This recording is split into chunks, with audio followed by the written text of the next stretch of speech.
Weapon-mounted lights are one of those products where raw specs don't tell the whole story.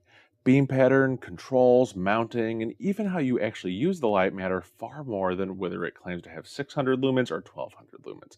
So today we're going to take a look at Olight's new PL-X. It features both a wide flood beam and a focused throw beam. So that gives you the option to choose the beam that best fits your needs. But does that versatility actually translate into real-world usefulness? Let's find out. So before we jump into it, I do want to mention that Olight sent me this at no cost to review. They didn't dictate any of the contents of this review or ask me to say anything in particular. They just wanted an honest review. But I just wanted you to know that and have that context when we're looking at it. So let's get into the specs and the features. So probably the most notable feature, like I mentioned, is the dual beam selection.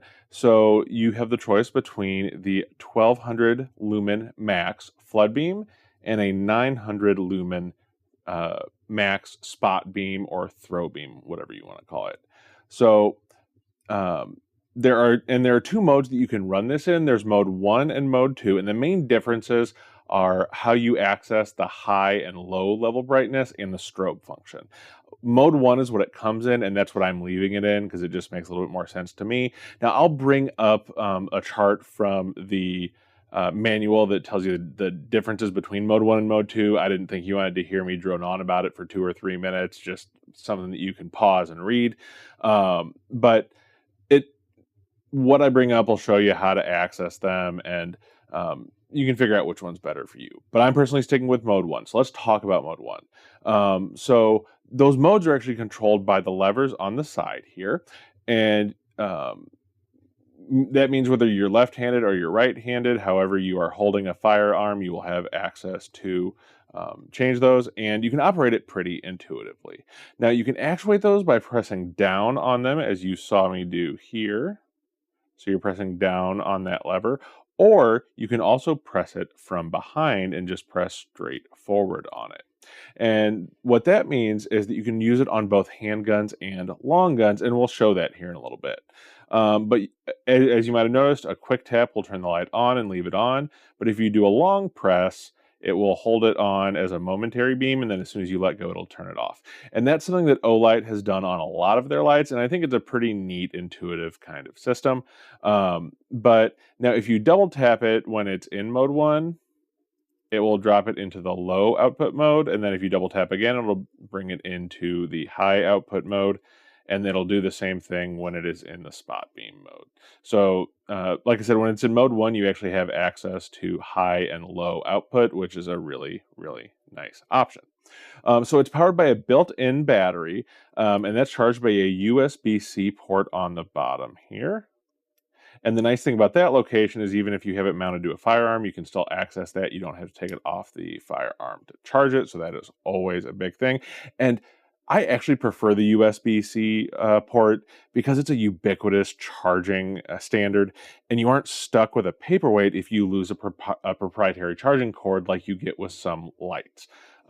In fact, that was actually, I had to search for one of the other lights that I'm going to show you here in a little bit. I had to search for that cord because I couldn't find any other way to charge it because it has a proprietary cord.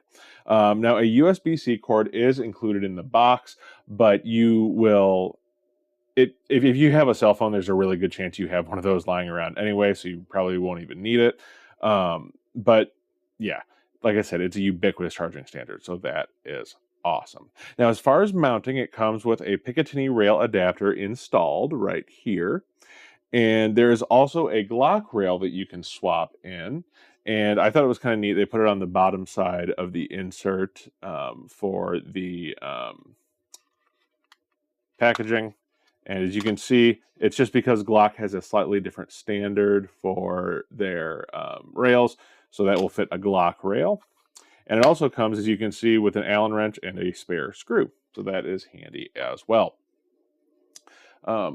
And you can adjust the position of the rail. So depending on where the rail is on your firearm, you can adjust it forward. There we go. So you can adjust it. And that's great because not every firearm has the rail in the exact same spot. And having that flexibility is a huge, huge deal. And that allows it to fit a wide variety of handgun models. So let's talk about the design and the build quality. So the body is made of aluminum, which I absolutely love because that's not always a guarantee with things like this. There's plenty that are made out of plastic, but that gives it a very solid feel. And the angular machining is actually something that I really, really love. And, aesthetics shouldn't matter that much when it comes to a weapon light, but it really fits the aesthetic of a lot of modern handguns. So if that is something that you want to consider, I think it's really cool. And I don't think it's a bad thing to necessarily want it to look good on your handgun. But the anodizing is really well done. I haven't found any flaws in it, anything like that. There's some detail work here with the name. And I like that the name is just not billboard. Like you can probably see where it says Olight there. Yeah, there you go. And then it has the model number here. But as opposed to, and I'm just going to bring this out as an example, the TLR1, it's billboarded on there really clear as day, and it just kind of takes away, I think, from the sleekness of the light. So you're not getting that with the PL-X, which I think is awesome. Now, the other nice thing is that the lens here is inset. So if you drop this, you're not going to drop it directly on the glass. So that should help protect the glass. And the controls are really easy to actuate, like I showed. And the levers give you a nice tactile click when you actuate them. I'm not sure if you can hear it when I'm actuating it, but I can hear it as I'm doing it. And once I tweaked the rail position and clamped it down tight, which I'll show you here in a little bit, it was a nice tight fit on my CZ-P07. And speaking of which, let's get it mounted on that light and check it out. Now, before we get into this section, I do want to give the disclaimer that all of the firearms that I'm going to show have been checked to make sure that they are clear and unloaded. And also due to YouTube being a little bit weird about their rules about firearms, I can't show you how to put this on camera. So I will put it on off camera and just show you it mounted. Okay, so the installation was pretty simple. I won't walk you through it just because of YouTube being a little bit weird about those rules, but it's in the instructions. It shows you how to do it. It's not as convenient as, for instance, the quick detach mechanism that I have on the PL1 or PL Mini 2, I think is what this is called. Yep, PL Mini 2 Valkyrie. So, but it's still pretty simple. And I think it's a near perfect fit on my CZ-P07. You can see it just barely comes out past the barrel here. Now, when you hold it in a proper shooting grip, my thumb falls right on that lever.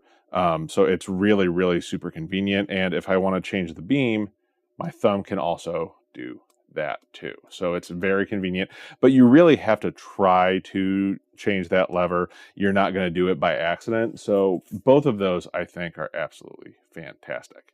Now, the one downside to this, because it is a new light, before this, I had my Olight PL-Mini 2 on my P07, so that is what my holster is designed for, and so it will not work with that. But there are several companies out there right now that are making holsters for the PL-X already, and I will have a link to where that is, and that'll give you some ideas. But like I mentioned, you can also mount this on a shotgun, so let me grab that as well. Okay, so this is my Mossberg 500, and just wanted to bring this in because, like I said, you can mount this on long guns as well. And the great thing is, because you can push it forward in addition to, pressing down on it, it is natural to use it on this too. So if you want to use it on a long gun, it is very easy to do that. And just so you can see what I did, I actually mounted a Picatinny rail to my magazine tube here. So that is what I have it mounted on. But it is also a really good option for a long gun as well. And it's very compact, so you're not adding any really much bulk to the shotgun. So another great option. So we covered how it mounts, but how are the different beams? How do these really perform in the dark? Let's go outside and take a look.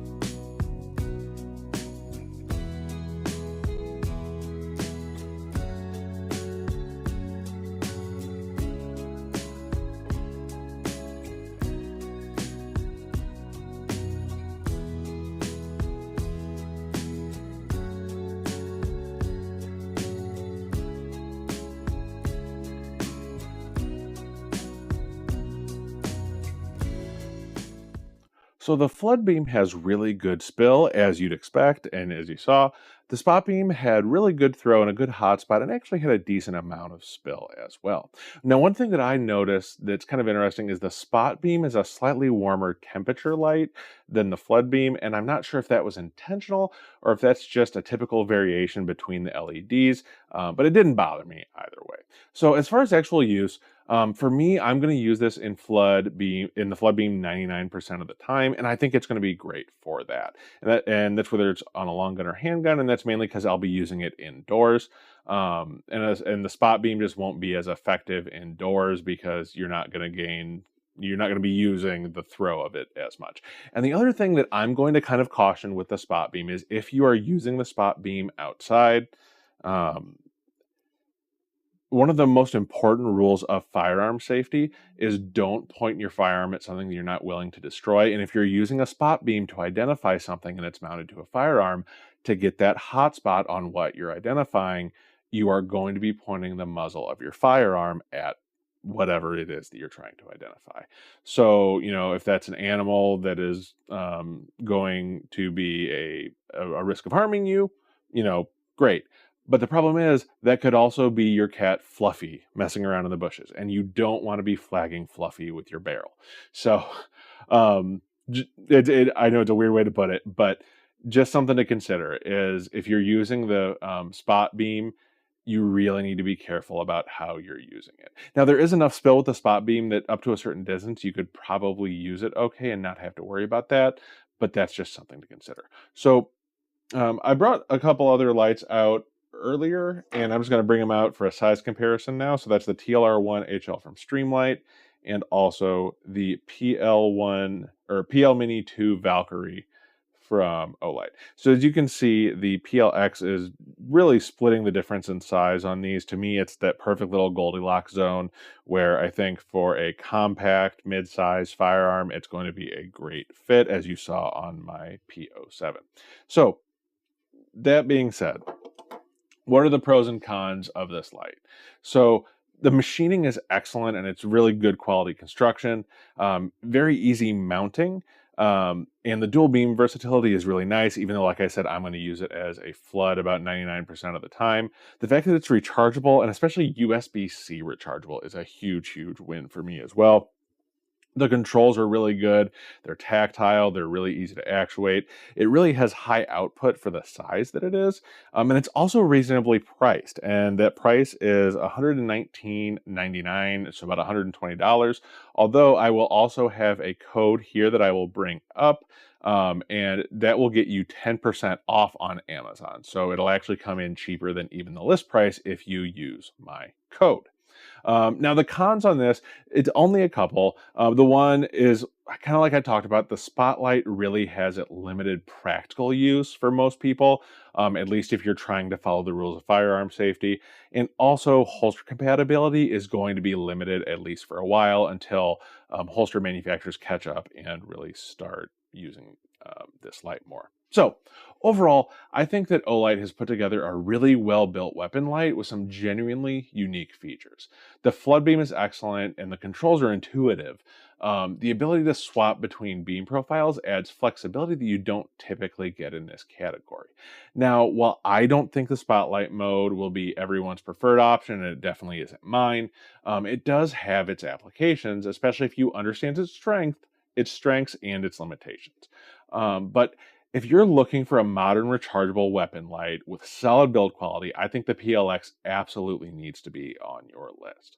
So if you enjoyed this review, make sure to leave a like and subscribe so that you don't miss the next one. And if you want to see more weapon mounted lights like this, or if there's a specific model that you want to see, let me know that down in the comments. And until next time, take care of yourself, take care of each other, and I'll see you in the next video.